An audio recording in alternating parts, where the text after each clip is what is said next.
Slowly cleaning up the pile here. Got the last couple of the elephant ears downstairs actually, because the surprise freebie elephant ear decided to be gigantic, so I had to move it out of the saucers that it was in under the orchids. So I moved the two that were in here in there. And also, where's my finger? That Monstera Esqueleto, kind of trying to bust out of its clear drinking cup pot, which is here. So I took it out of there, potted it up in its own 6-inch pot. I mean, it's a little bit big, but considering how fast the roots are going, you know. And I put the moss back in here because when I get other plants, considering it's already full of rooting hormone, it'll be ready for other things to root. Slowly unbagging this stuff too, pulling the bag down on this, the Ecguagensis and Acuminata. Nothing in there has leaves yet, nothing in there has leaves yet. Slowly pulling back the bag on this stuff. So I gave this, the stains on the leaves are actually a little bit of coffee. I gave it a little bit more coffee because this plant right here looks like it's doing kind of bad. Tabaika. It has a picture, right? But the newest leaf looks like when you have root rot and the leaves are desiccated. So, same with this one. Both from the same company. They pot in straight sphagnum, which I don't really like. But the plants look so bad that I kind of want to repot, but then I don't know if it would kill them because they look so bad. Bag's drying because I always reuse them. The big, I don't know if you call it a rhizome or not, from the bigger plant, still kind of working on dying. I don't know if I should pot it like straight up in the potting medium instead of on its side, but that's how it was growing in San Diego. But the smaller one, which I didn't think would make it, is pumping out leaves, so that's fine. Some of these seed containers actually have seedlings. Some of the others don't. This one with all the moss in it is Rob Cantley hybrids. I think I've had like 2 seeds sprout in there, which is pretty exciting. Pygmy dews. I don't know if you can see with, maybe I'll turn it off and you'll be able to see it with the pink light. There you go. So pygmy dews from Gem that I got maybe a month ago, maybe 2 months. I'm pretty excited that most of them sprouted. Oh, I should pull back the bag on this guy. Some plants just don't really settle in nicely, you know. Like they just look like garbage for longer than others. Hopefully that stays somewhat open.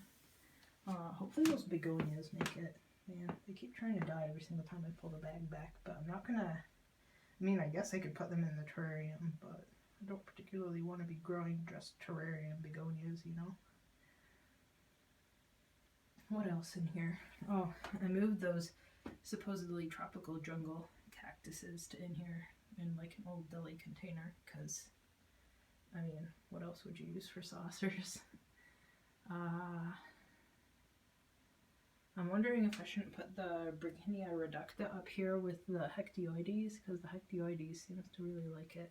But then the top is kind of already full. The Gracilis has nice pictures. I like the lines on the front of them. It's really nice.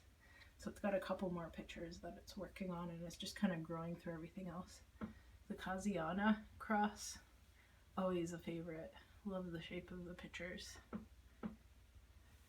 Variegated Cebuenensis, not really that variegated. Some of the bottom leaves are variegated, but the rest of the plant really isn't, so I don't really know what to do, because the company had broken the growth tip off of it for shipping. Like, I guess they packed it in too small of a box or something and it broke off in the mail. And then, since then, the new head has been completely green and not variegated, which is a disappointment, because the dead stump, which I finally now believe is completely dead, variegated Alata, that I guess I should dump the pot, but I'm not ready to yet, still 2 years later. That one was like an Albo marginata sort of variegated, and this is just kind of stripy. This is that Borneo Exotics patch cultivar. Maybe I should pull it down and give it a closer look, or get a stool or something and inspect the leaves a little bit better. But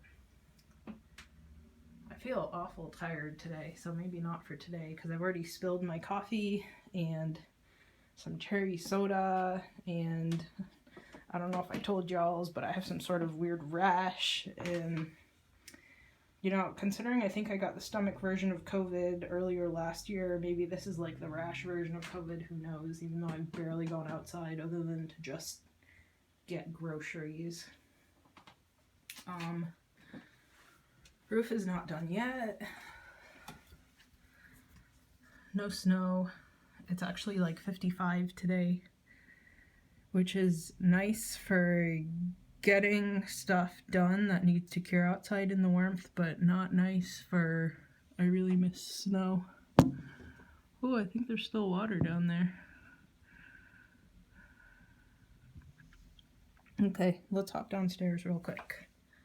So never mind the mess, but I got this stuff, which was like in the how-to for Josh's frogs, where I got the not orchid, the cork bark. So this stuff, and then aquarium grade silicone for building kind of fake tree sort of things for bigger aquariums. And I decided, I can totally do that for this guy, because he just looks worse and worse as each day goes by.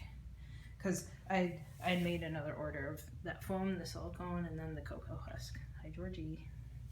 He thinks whenever I kneel down that it's time for me to pet him.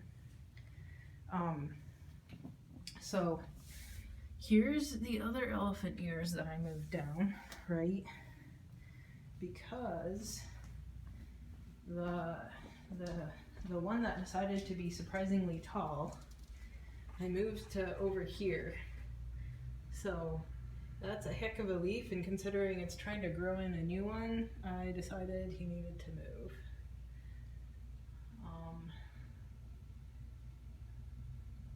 The multifida, which I got from some plant shop in San Francisco back in the day. Don't mind the spackle on the walls. I've been going through and trying to even out the walls. So let's go look. What I've been doing for the last half an hour or so is the silicone here. So it's black aquarium grade silicone. Let me show you that. Oh, aquarium sealant.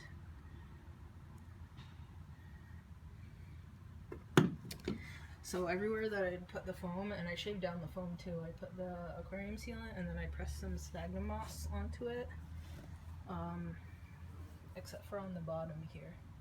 I just left that bare so that it can sit nicely on the substrate. I don't know if I should have pressed some in or not. We'll see. Maybe I'll put some more on there and then press it in if I decide I need it. But